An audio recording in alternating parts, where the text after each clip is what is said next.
أعوذ بالله من الشيطان الرجيم. بسم الله الرحمن الرحيم. رب اشرح لي صدري ويسر لي من أمري واحلل عقدة من لساني ليفقهوا قولي. الله لا إله إلا هو الحي القيوم لا تأخذه سنة ولا نوم، له ما في السماوات وما في الأرض. من ذا الذي يشفع عنده إلا بإذنه، يعلم ما بين أيديهم وما خلفهم ولا يحيطون بشيء من علمه إلا بما شاء. وسع كرسيه السماوات والأرض ولا يؤوده حفظهما وهو العلي العظيم. صدق الله العظيم. I don't want people to get really upset for me having to smoke stuff. Like, I smoke this indica, which is mostly CBD, but I need it because I have CPTSD. In other words, I got this food, but I have to create an appetite. If I don't smoke this, I actually won't eat. I could literally not eat and die from not eating. Having CPTSD is really hard. Oh man, when my therapist told me I had it, actually I told him I think I have this. Because I study a lot about psychology and stuff, and I really wanted him to say, no, you don't. No, you're mistaken.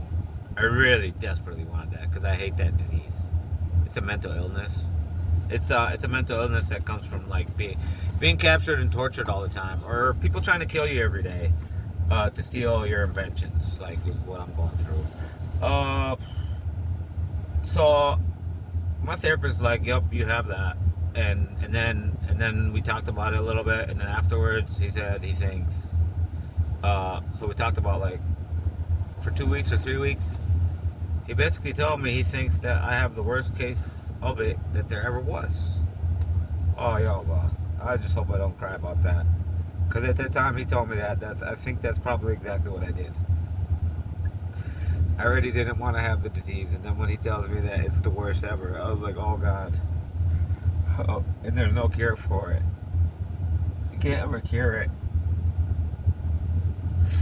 And I'm like an extremely truthful person, so psychologists, I'll tell you what the psychologists will tell you. If you know somebody has that illness, you should never be their friend. It's always going to be bad. So we have a 15% chance. It's hard to even talk about. We have a 15% chance of committing suicide, and we also have another 15% chance, so it's 30 total, of killing somebody close to us. It's true. I can show people right here. I talked about this in videos. I might have talked about it in other videos. I don't know. A lot of stuff gets deleted. There's a knife stab wound right there, because there was a guy sitting right there. And I'm sitting right here. And this is something that my therapist told me would happen because I have CPTSD. And I'm glad he told me. I'm really glad he told me, because that's what allowed me to stab there instead of reaching out and stabbing the guy in the heart. And what was I going to use? I shouldn't even be showing these because I called the police for something that might be stolen. I got throwing axes. These are all Smith & Wesson brand. But what I stabbed him with is this. So I could have easily reached over. This is a Smith & Wesson throwing knife. Super sharp. It's sharpened at the tip for stabbing. Because I thought it was like an animal comes and attacks you. Like a bear or a wolf or something. And I could have reached over. Bah! I could have literally, if I would have hit him really hard like this, straight in the head, it will go straight into his head and he's gonna break. I could even make him blind. There's a lot I could do. But like what I'm saying is, ya Allah. I mean, I could have just sliced his jugular vein. But what I'm trying to say is my first intention was to kill him for saying, I'm gonna kill you. That's what he said to me. He said, I'm gonna kill you. And then later on I had time to relax. It took me an hour to relax from that. I'm like, oh my god, I had to kick him out. And he knew to get out. He knew to get out. Like, he saw me stab the chair. He just told me he was going to kill me. And he saw me stab the chair with a deadly knife. He knew to get out. He walked out, and I drove away right away. As soon as he jumped out the door, boom, I'm gone. He's trying to, like, holler back. Like, hey, hey, hey! He forgot something in the car. I was like, I don't care. I'm not going to kill somebody today. I'm smart enough to defeat it. But other people are not smart enough to defeat it. They don't talk to therapists, and they don't believe what the therapist says, and understand from the therapist, like, hey man, one day somebody's going to say the wrong thing to you, and your first instinct is going to be kill him now immediately, and nobody will ever know, whatever, and you'll just run away, and somebody will be dead, and it'll happen to you. That's what he told me. That this is the disease that you have. That's why I cried about it so much. I hate having that disease. I hate it. But I feel like I can control it, but that might be an illusion in my own part, because at that moment when he said that, afterwards I thought about it, I was able to think about it, and after I relaxed, it took me an hour or two to relax totally, like, oh my god, you almost killed somebody. It took like 2 hours to relax and get to normal. And I said, you did the right thing because you listened to the therapist, and you knew it was coming, and you understood it when it came. Because you listened to the therapist, you did the right thing. You did not hurt anybody. So I guess that's just a lesson for people to understand that, especially if you have any kind of mental illness, you should go to a therapist and get help. They know a lot. They study all the statistics of everybody who's ever had that. So I quote Professor Carl Jung all the time about how I'm the awakened empath. So what that really means, I'll put it in the most simplest way, what an empath is and what an awakened empath is. Basically, it's somebody who can read your mind, past, present, and future. So, like, stuff you thought about, stuff that happened to you when you were a kid, and, like, you're still feeling bad about it. I know it right away. I'm like, oh, your mom let old people molest you? Oh, that's messed up. And, like, the first time that ever happened to me, I felt like I was going to go insane. Like, why would you think that, man? Are you crazy? I think you're crazy. Why would a mom do that to her kids? That's effing crazy. Why would you even think that? I'm like, oh, I don't know. It just came to me like I knew it. And then later on, I found out that actually did happen to him. And he spent his life popular for supposedly M-O-L-E-S-T-I-N-G people. Emming people, whatever you want to call it. He was famous for that. And then later on, he told us about how moms would do that to their kids, and he knew a bunch of these kids, and they lived near his house, or they lived in his house. Like, wait, was it your mom? Was it your mom? Because that's the first instinct I got the first time I ever looked at your face. Like, what? Ouch. I think I'm going crazy. This is why people who are empathic lose their mind. Because you know too much. You don't want to know, and it feels like crazy. Like, what? This happened? Oh my god! Oh! I can't believe it! I think I'm going crazy. I think that couldn't have really happened. That couldn't have really happened, man. You're crazy, man. You're losing it. But then later, people verify and validate it. And then combined with that, I have it in hand. So, according to Professor Carl Jung, just because I became an awakened empath, I'm actually a treasure for the whole world. I literally, Professor Carl Jung said, who goes crazy? The 95% who basically die with insanity. Those 95% try to use their empathic abilities, and they strengthen their empathic abilities. Like, for me, I kill mine. I do things to actually kill it, to make it not work. But for them, they try to keep making it stronger and stronger, and also because they keep using it for their own benefit. Like, you like a girl and she doesn't really notice you. Like, I'm gonna make you can make people, you can control people's reactions to things. You know how everybody thinks, like, oh, that guy, oh, her best friend thinks I'm a retard and I'm ugly. Oh, I'm gonna change that. So then I'll make her best friend say, oh, he's awesome, he's so gorgeous too, look, did you see him? Oh, because I'll make her like me, so then the one that I really like will like me. And so you use it for yourself, or you want to take over a company or something. You want to become the leader of the whole company. You use it for yourself, and then it leads you to insanity. And then Professor Carl Jung actually wrote this, and I thought it was very interesting, because I'm like, yeah, I agree. I understand that. I get it. And he said the only people who become the awakened empaths are the ones who have never done that. They've never tried to use their empathic abilities for their own self-gain. And they've only ever used it, he said this, he said they've only ever tried to use it to help others and to benefit everybody and to benefit the whole world.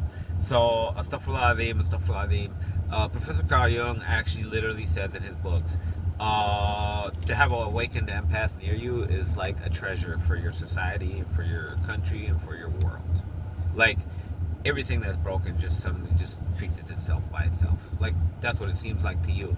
But the awakened empath is like reading everything. It's like, oh, what? Oh, how can we fix that? Oh, I think I know how to fix that. And that might be why I'm such a fixing kind of person, because I'm stuck in it from birth. I'm always a fixing kind of person. The world is always broken. Something's always broken, and I gotta fix it. Because it starts, let's say it starts with that. There's broken psychology going on here. I can sense it. I can feel it. And I'm trying to fix it. Sometimes you can't fix it. So people who were ever close to me, and they know that I haven't talked to them in like 20, 30 years or whatever, they know that like I've given up on that psychology. There's no fixing there. There's nothing but problems there. So like if you were ever close to me and I haven't talked to you in the past 20, 30 years or whatever, it's because I deem you to be a psychological problem that can't be fixed. And the way you act, it looks like it might be fixed by God. And somebody's going to kill you because of the way you act and what you do. That's what it looks like to me. And a lot of them got shot. One of them was my best friend. He's been shot 8 times all at once, I think. He was my old best friend when we were growing up. And the weird thing is we kind of fell out. And the reason why is, let's say he started coming around like 2 years ago, but it's been like 30, 40 years. We haven't even talked since, because we were best friends since until I was age 13. We were like best friends. And like he joined gangs and I joined colleges, universities, education and stuff like that. So we had kind of like a different life, I guess to say. I don't even know how exactly to explain that. We had a somewhat different life, so we kind of separated. But I always used to visit him because the one thing I wondered about is how come he's always in gangs, but he's had the same job for like 30 years. Oh, because it's a job in the hood. Not a lot of people really qualify for that, maybe. I don't know. But he had his job for 30 years. And I wouldn't say it's envious, because I don't really let envy grow. If I see something you have and I'm like kind of feeling somewhat jealous about it, I'll say, Tabarakallah alladhi biyadihi al-mulk. That means, Tabarakallah means God brings blessings. Tabarakallah alladhi biyadihi al-mulk. God brings all blessings. And by his hand is all things and all ownership. So right away, because I'm a faithful person, if I see you have something good, I will say that. I will say that even if I don't have any envious feelings, because that's a dua that protects you from envy. Like, if you're a very wealthy person, you would want to be around me because I'm like, oh, he's wealthy, he's got a nice car. Tabarakallah alladhi biyadihi al-mulk. I just protected you from all envy, which would really destroy all of it. But if I don't like you and I think you're an evil person, I might want to say it because it's my habit, but I'm like, don't say it. Let him lose it all. It's better that he lose it all via envy. When people have envy on you, it destroys what you have. A lot of people don't know the pattern of God. That's why I feel like I have to talk about God a lot. Because I'm always trying to solve the world's problems. But I keep thinking, like, you don't pay attention to God. Pay attention to God. He created you. He created the world. He created our minds. He created our souls. He created everything, and he runs it constantly, 24/7. So when he tells you something, it's got to be good advice. Otherwise, he's evil. God would be evil if it wasn't good advice. And I always believe that God is good. And he has zero evil. That's in his names. That God has no evil. He never lies to you. He never tries to trick you. He never does any of that. Allah subhanahu wa ta'ala has never done that since the beginning of time until the end of time. He'll never do that. It's just not who God is. I don't even know how to explain that to people, because you hear a lot of atheists talk about why they don't want to worship God, why they don't want to believe God. And right away I'm like, that's totally wrong. You just made up your belief about God. You think you're a God, so you know God even without anybody telling you. That's why you're an atheist. You don't like that God because you think you're God. I really think think it might be like that because they keep talking about God without asking me, without asking the person who listened and read. And I tell people all the time, I remind you like 100,000 times, the first word ever revealed as part of the Quran was Iqra, which is read. Iqra bismi rabbika alladhi khalaq. Read in the name of your God, the one who created everything. And that's why God will never lie or never steal or never do any of that. Because he created everything and he owns everything. He doesn't need to do that. The only time you lie is because you're lacking some kind of power. You're lacking some kind of wealth. You wanna get more power or you wanna get more wealth. Anytime anybody ever lies, that's what they're trying to do. So why would God ever want to lie to get more power and get more wealth when he has all the power already and he has all the wealth already? This is the thing. Like, you hear atheists say things, and I'm like, see, this is why you're going to hell. I think maybe God sent you to hell because you're just too stupid. Because there's a verse in the Quran. It says, "Shall we believe like those people have believed in that God? Like those foolish people have believed in that God?" And then God immediately responds to them, "Nay, you are the foolish one. You just don't know yet." In other words, you're the one disbelieving, and then you're going to get a punishment that teaches you the real power of God. So the only way you're ever going to know God's real as an atheist, the only way you're ever going to know God is real and that his power is super amazing is that when it comes smashing on you as soon as you die. And then inside of the afterlife, and then inside of the hell. And each time it's multiplying worse and worse and worse. It keeps getting worse. So each new movement is like 10 to a billion times worse, or a trillion times worse, or a number I can't even say. Nobody can even understand it. But that's how you know who God is. So God created all the free will beings for one reason. So that you can all know him and connect with him. It's in the Quran. People can read it. The people ask perpetually, why did God create us? And then a verse in the Quran came. God created a being to know him. And as a mathematician, I tell you right away, the only way you can even come close to knowing God, because later it will say that you will never fully know God. You will only keep learning, but you'll never fully know. Because you don't have, nobody has the power. None of the creations have the power to fully know God. You would have to be a God yourself. You would have to be all-knowing, all-powerful, and all that to be able to even say, I know God. I know who God is. So, but you come closer and closer to knowing. That's the real reality that a lot of people don't get. And it doesn't matter how long you stay in heaven or in hell. Everybody says this. I feel like I've been trying to figure it out for infinity now. Infinite amount of time. And I still don't understand God. And then someone's going to tell you, you can't ever know them. Nobody can ever know God fully. Nobody can fully ever know God. That's real talk, man. A lot of people don't pay attention to stuff like that. That's why a lot of times I don't really even want to argue with atheists. I don't want to do like the intertalk thing where they say we're having debates with atheists and stuff. I don't want to do it. So they like Muslims who go and memorize the Quran and stuff. And I just tell Muslims like why I don't like they memorize the Bible even. And they read the Bible and they memorize the Bible just to argue with Christians. And for me, I guess in Islam that would be halal. But if you read the Bible, Jesus doesn't want to ever talk to you. He doesn't like you. So I feel like if Jesus came right now and he found out I'm a person who memorized the Bible and reads the Bible and argues with Christians and stuff, Jesus would not want to talk to me because I read the Bible. I read what Paul wrote. So to me, that's a prophet. He's an awesome prophet. He's going to be... he's the Messiah, and he's coming back. And I would hate to see Jesus one day, and then he pushes me away and says, "Don't talk to me because you read the Bible. You read what Paul wrote."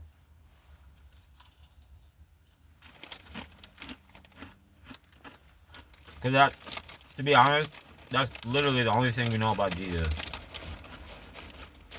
He did not like Paul. He would not talk to him, or talk to anybody who talked to him, or talk to anybody who read anything he wrote. It's quite amazing. And I think that's a powerful statement that he made. I think he did that on purpose. Like the angel Gabriel told him, Paul's going to take over your religion and turn it into paganism with 3 gods. And he's going to call it a trinity. Angel Gabriel, I believe, told him that Paul was going to do that. He's going to take over the Bible and rewrite the Bible and say he's your best friend. So Jesus wanted everybody to know one thing. I do not like that guy. And in the past, I said, I hate that guy. But that's probably not right to say about a prophet. It's questionable whether a prophet is capable of doing hate. It's questionable. I don't think it's possible. I never read a Prophet Muhammad or any prophet saying, I hate this person and I hate that person. Never read it. I never even heard them say, I dislike that person. Or I don't like that person. I never heard it. And if anybody would be allowed to say that, in my opinion, that's just my own opinion. The only person who would be allowed to say I don't like them, or I hate them, is people who keep attacking you and trying to kill you and trying to destroy your life. Like, I hate them. They keep trying to destroy my life, keep attacking me. But I can honestly say I think I walk a lot in the path of the prophets, because I'm one of those people that has the most right to say I dislike or I hate. And I was just thinking about it just now. I don't think I ever said that. I don't even think I ever said that about the people from the 2023 thing. And I think that's a credit to my case. That's a credit to me about who I am really, which is good. So people who want to know about my life and what kind of person I am. The people who got paid billions of dollars to delete me, I never once said I hate them. Because they didn't just try to delete me, they tried to destroy my life. And I never intentionally tried to make that happen. I just now thinking about it. Bro, you're unable to hate. You got more people to hate than anybody alive could have to hate right now, and you never said I hate them. People can go back and watch my videos and see if I ever said that. It just came to my mind right now. I might be mistaken. I might have said it once. But sometimes when I say hate, I mean don't like or I despise. Like, as close to hate as I've ever written, I think it's despise. If that means hate, I messed up. I wrote the wrong thing. Because hate is when, like, I want to destroy them, destroy their life, this. So people who are doing Kala, pound C-A-L-A on me, that's character and life assassination. People who are doing that, and a bunch of them are from my own family even, towards the end, I never once said I hate them. And it's kind of crazy. I can tell just by how their kids act towards me that they've said that about me since a long time ago. Because their kids are, what, 15 years old right now, 16? Pretty much their whole entire life, they treat me in a way that makes me realize, like, oh, mom and dad keep talking bad about me. Non-stop. For what? I never did anything bad to them. Why? Because I'm like that chronic overachiever kind of person that everybody's jealous of. It's my own family is acting that way, and then they're spreading it onto their kids. Is that what's happening? That is what's happening. Because I'm a chronic overachiever, and my own mom's son started hating me, and then keeps spreading the hate to the wife and to the kids. And then he wants to come visit me yesterday. Like I told people, there was 3 people that showed up yesterday. 3 attacks in one day. 2 people from my own family who did the 2023 Kala. And then a new guy. A new guy who's trying to get me thrown in jail. He was. He's trying to get me thrown in jail. I can show you right now. He brought we were at a storage place. And he literally just stole somebody's trailer that was on their van. Like a small, cheap, tiny trailer that's easy to push around. So he could easily, like, unhook it and then push it onto a different car. He wanted to put it on my car. I was like, man, is that your car? That's what I asked him. Did you take it off your car? And like, no. I'm like, but he didn't say whose car it is. Like, he just said, no, that's my friend's car. It's just the way people talk, and because I'm awake and empath, I sense everything. I'm like, oh, you just stole that off of there, and you just want to tow it home? Go ahead, man. Do whatever you want to do. That ain't on me, man. But then he wants to store it at my house. He wants to store it at my house. He wants to leave it parked there, and then he wants to put it on my hitch. I'm like, you gotta, and then he said, scratch the title off the side of the trailer, and then we'll say that we made it, we built it, and we'll get a new title. I'm like, why do you want to scratch the title off?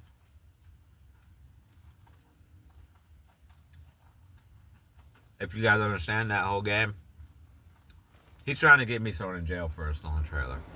He just stole one. He's trying to get me to tow it away too. And then the weird thing about him is, he always does this weird stuff. He'll have me follow him all the time. So he's in this, he's in that. And he keeps doing this weird stuff, and I think he's just trying to get me messed up. Like, he knows way too much about my life.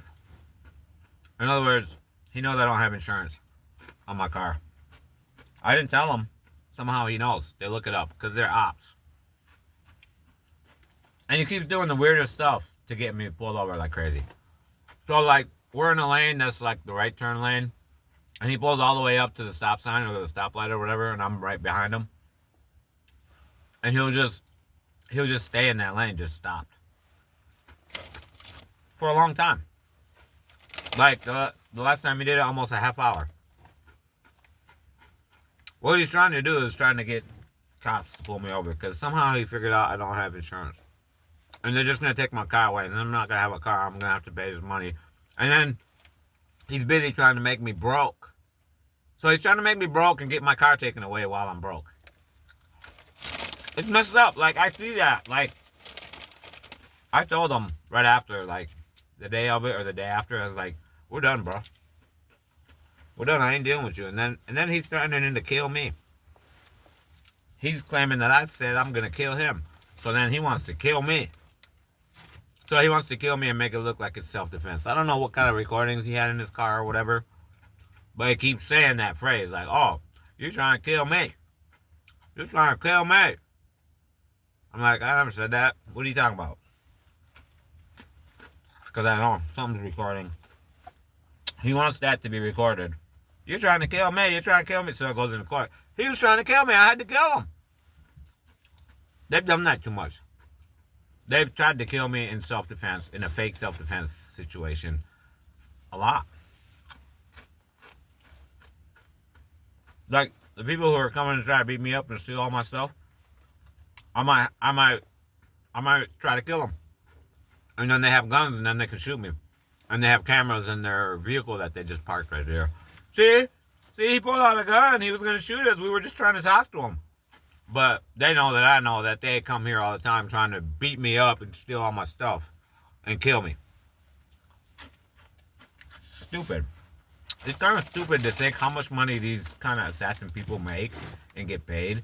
And then they still want to steal stuff out of my garage. Well, one machine the guy tried to steal is actually worth like $40,000, $50,000 to buy new. And it looks tiny. But it's really advanced and super heavy. It's heavier than 4 cars. And like, I could sit on it. It's not that big. But it's heavier than like 4 cars. And he tried to steal it. And I tell people right now, an alien being pushed it on him. Like, picked it up, twisted it, and dropped it right on his legs. Like, how? Like, let's say it's bigger than this book, say, right? It's bigger, but so it's like this big or whatever. But it's pointy and shaped like this. It's kind of rectangular, so this is the pointy part. And this alien being dropped it right on his legs, or Worst case scenario, on his nuts and chopped his nuts off. To be honest, it was directed by a powerful fifth dimensional, sixth dimensional alien being. And I've seen it with my eyes, and I tell people all the time, like, they've done this 3 times. And each time, I'm pissed about not getting the chance to fight them. Because there's always somebody else or an alien being. There's always something going on. Let's say the alien beings are never going to show up. Like the last time they came, they tried to beat up 2 guys that were outside because I was kind of inside of a vehicle. I was inside of a trailer trying to fix it. And so they couldn't see me. And then they started fighting with these 2 guys. And I heard a bunch of yelling, and I was trying to go out there and whatever, but...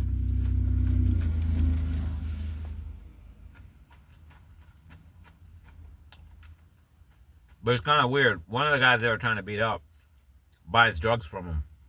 He knows where they live. And he was pissed off, and he left. He was pissed off. Why? His main drug dealers tried to beat him up. So what is he going to do? This is from God. Only a blessing of God. He's going to walk down there one day to go buy drugs. But he's going to be armed. And they trust him like crazy for a long time. And he's going to shoot all of them dead. Because why? Because they beat him up for nothing. He's the main one that got beat up. The other guy, he's a Hell's Angel. He's tougher. And he got beat up by a bunch of black people. And he's white. So then... he walked away, and then the other guy was like all complaining about it. Like, man, he just walked away. Why did he walk away? I don't understand. I was like, oh, is he a little bit racist against black people? And he's like, yeah. Well, he just got beat up and hit by a bunch of black people. Of course, he's walking away. He's pissed. He don't want nothing to do with you. Yeah, he's pissed like a mug. And if he knows them, I think I might have told him that. If he knows them, he's probably gonna walk over to their house and kill them right now.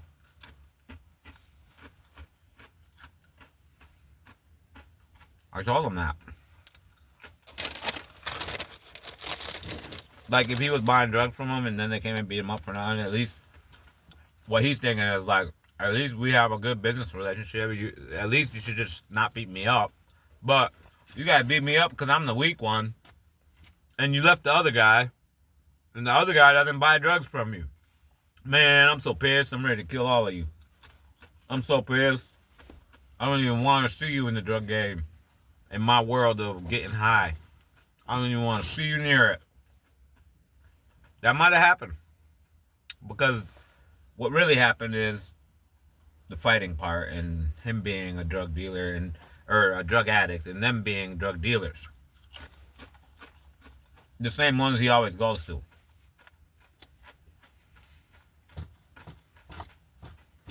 Kind of weird because everybody lives in this same neighborhood. That's how they all know each other like that. So, he would have had to kill him that day. They probably died because they haven't showed up. I've been going back and forth to the garage, nothing. And a part of me is like, maybe they just forgot all about it and stopped tripping. But, maybe he killed them. They just disappeared. I can't explain why they disappeared or how, but all I can think is, I think he went over there, walked over there, and killed all of them. Because people on drugs have a type of mentality that you can't really understand. Like, if a drug dealer is walking down the street right here, and I walk up to him, and I start insulting his mom, and then punch him in the stomach, he's gonna just stab me to death, or like, if he had a gun, he'd shoot me dead. He's a drug addict. He doesn't think about that. He doesn't think about the consequences. That's why they're drug addicts to begin with. You just did something to somebody who's got a serious mental disorder. All these drugs are creating mental disorders on people. They're basically breaking your brain. So everybody on drugs has mental disorders. And all the rumors that Satan's been feeling like almost everybody I know, it pisses me off and I hate it. And I didn't want to talk about it, but since I'm doing an autobiography, I have to tell. Like, they say I do sex assault stuff with no evidence. It's just all made up. They've never seen me do it. They've never even seen me hang out with a lady or a girl or a guy or whatever. or they say I'm homosexual. They say I'm on meth. I'm on crack. I'm an alcoholic. What? I smoke cigarettes and I smoke weed. I don't know. That I was like, kind of like my only open sin because I explained to people. For me, it's not really all the way super much. It's not a sin all by itself. It's not just a sin because, like, if I say I smoke cigarettes, like, what am I gonna smoke? Like a few puffs, because I got addicted to it when I was younger. That's why. And why did I get addicted to it? Is because I can't get married, and sex drive is messed up. Like, I can honestly say in my senior high school year, I probably used to have a wet dream every night. Every night. And I liked it. And I felt like it was a mercy from God for me. Because it felt so real. The lady was so real. Like, and she was so gorgeous. And I was like really making love to a real lady in my dreams. I really was. And when I woke up, I was like, I liked her a lot, man. I want to see her again, man. How can I see her again? How can I control my dreams? I'm like, I was thinking about lucid dreams, but I never got into it. But I was like, how can I make, like, I think that was a real person or a real being or a real alien being. Like, I think I had sex with an alien being. That's what it felt like to me. To be honest, like, I'm single, and they know that I have no religious rules in my dreams. And so I know it's a dream. I'm very conscious with my dreams. I always know it's a dream. Like, this is a dream. There are no rules here. I can kill anybody. I can have sex with anybody. I can do this. I can do whatever. There's no rules. So fine lady comes up and she wants to have sex. I'm like, come on, what's up? I'm ready. And then when I wake up, I get upset. I'm like, because it's already over and I already nutted. I'm like, it was just a dream. It felt so real. I went through that a lot. But at some point, I started smoking. I didn't like wet dreams. I didn't like it. It felt like you're peeing your pants. That's what it felt like to me. Like, what is that? I didn't even know what it was. I honestly didn't know what it was. Like, I never masturbated or anything. I just didn't know what it was. I was like, how come every time I have sex in a dream, my pants are all wet and yucky? And what is that? I didn't even know.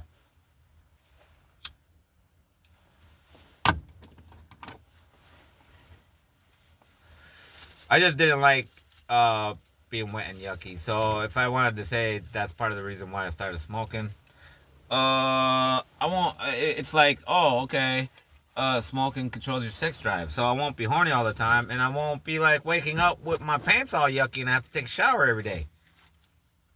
It was just like health, healing kind of thing, mental and physical. That's the way I look at it, and that might be because. I think a lot about my past history since I'm telling kind of autobiography stuff. But I just think about when I was growing up in the hood, like guys used to always pee next to each other all the time in the parks and stuff, and people always saw my dick, and I always saw their dick, and all I thought was like, dang, they have small dicks because they were Asian, and then like the black people, I was like, oh, they got normal sized dicks, and then but everybody kept calling me Mr. Big Dick. They used to always call me that. I was like, dang, why do they keep calling me that? Oh, because their dicks are small? What the hell? They call me that all the time. And they would talk about it as a joke. They'd be like, how's your big dick doing? Is it getting any bigger or is it like shrinking? I'm like, what? What are you talking about? Oh, man. And then I even got embarrassed because I was like, man, they say that so much. I don't know how I'm going to hook up with a lady. She's going to be like, ooh, I got me Mr. Big Dick. This is going to be awesome. I used to be afraid of that. Like, she's going to find out I just have a normal sized penis. What the hell, man? Why do people keep saying that? Why are people all around me having small dicks or something? I don't get it. But what it really was, now that I'm older, I understand what it really was. I think I just went through puberty way young. Extra young. So, like, the average male is going through puberty at, like, age 15, 16. I'm going through puberty at, like, age 9 or 10. For real. Like, I can tell people when my first memory of a wet dream, I must have been 9 or 10. I think 10. I'll say 10 just so it doesn't sound as crazy as it really is. And then having to live my whole life unmarried mostly because of a lot of tribalism and discrimination stuff amongst Muslim people I come up with. So then I'm like alone a lot. Because if people study my story, like this guy, he's been your best friend for like 7 years. Oh, and you always do everything for him. You take him everywhere. You even take him shopping, him and his family and everything. Oh yeah, whatever. Like that guy had 3 daughters. Why didn't he? And they were your age to marry. Why didn't he say nothing to you? Why did he marry him to some random people he doesn't even really know? People will ask that, and I'll say, yeah, there was some kind of discrimination, tribalism stuff. Like the way I can explain him is his stepdaughter, who's all black. He married her to a white guy because black ladies don't actually want to marry white guys. I know that because I went to all black high school. They usually don't ever want to marry a white guy. It's very uncommon. Sometimes it happens, but she's like half white or something. So she grew up with like a white mom or a white dad. But anyway, he just so he married the stepdaughter to a white guy just to piss off his wife. That's what I think. And then his own real daughters, he married them to black guys. And he's like an extra religious person. And then he married his daughters to black guys who are pretty much irreligious. They're like not religious. So it's a whole funny story. Like, you got this guy here who does everything for your family all the time, does everything for you all the time. And he is actually religious, like you claim to be. Like, you're religious too. Why wouldn't you just... And your daughters all liked him, me. They all liked him. But why did you do everything in your power to make them not marry him? People have to just think about that. And it sounds like, oh, wow, that's kind of messed up. That's a messed up guy. But it's like, wait, no. It's every single one I ever knew. And these are all Muslims. Muslims in America. It's every single one I ever knew. It's almost like they're mad at me for being a practicing Muslim and they want to destroy my religion. And a lot of them came out of Indo-Pak Dawah Jamaat. So I tell people all the time, Indo-Pak Dawah Jamaat is big problems. A lot of big problems. Until the point where I use my authority given to me by the Quran in verse to say that Indo-Pak Dawah Jamaat and what they do is haram. Major haram. I just say major haram. I used to not want to say it, but I don't care who pays attention and who doesn't. But real faithful people who care about God and care about the way of God and the advice of God would just listen to what I have to say. Because I say that I brought Al-Tabut, and therefore there's an ayah in the Quran about that. And what it says is, he is the best to lead all the believers because he brought Al-Tabut. And what that really means, it means exactly what you understand it to mean. And it also means that he is the best practice of the religion out of all of you alive today. He's the best practice of the whole entire Islamic religion of every Muslim who has ever lived. Best knowledge and practice. I have to say it right. I have to say the right thing. He has the best knowledge and the best practice. He learned the most and he uses it all. And does it all. Stays true to all of it. And that would explode a lot of people who were close to me. That would explode their brains big time. Because Satan has worked really hard to prove the exact opposite of that. The exact opposite. And then the reason why he tried so hard and why he did it to so many people, which is like everybody who's ever known me, Muslim or not. The reason why Satan would do that to destroy me so much is because of how beneficial I am for your afterlife and for your life in the world. He doesn't want humans to benefit anything. He doesn't want you to have anything. He wants everything to be ruined for you. It says so in the Quran. It says in the Quran, there's a verse that says there are some people who worship the Satan and the demons. And then it says, وَمَا يُزِيدُهُمْ إِلَّا رَهَقًا. And those demons and Satans, they increase humans nothing but failure and loss. And how I even knew what that word meant. What does Rahaka mean? I didn't even know what that word meant.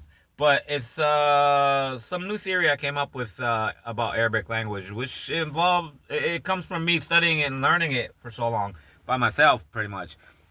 As if you just take a word backwards, it's its opposite meaning. So I'm like, oh, what's Rahaka backwards? Kahira. Oh, I know Kahira. El Kahira, that's Cairo, Egypt. I know what that means. I asked a bunch of people what that means. What does Kahira mean? And I already know that word. So that means like success and prosperity and victory and good results, stuff like that. That's what El Kahira means. That's what Cairo, the city of Cairo, means: success, prosperity, and good results. So if you take that backwards, it's Rahaka. I'm like, oh, I know what Rahaka is. It means loss and failure and problems and everything going messed up. And so that's what the Quran says. And that's how I knew the meaning of that word. I just used that theory of Arabic language that I invented. That a whole bunch of top understanders in the Arabic language have debated with me and said, you're wrong about that. It's a delusion. You're not right, etc., etc. I said, no, wait. I have a whole list of like 1,000 words I've already checked, and it's all true for all 1,000 of them, and they're all random ones I just picked. What are you talking about, Professor? I did the study. I know mathematics. I know this and know that. He's like, oh, well, people are going to have to look into that and see if that's true. If that's true, that's an amazing hidden secret of the Arabic language. I'm like, whoa, I'm discovering secrets of the Arabic language? Oh, what?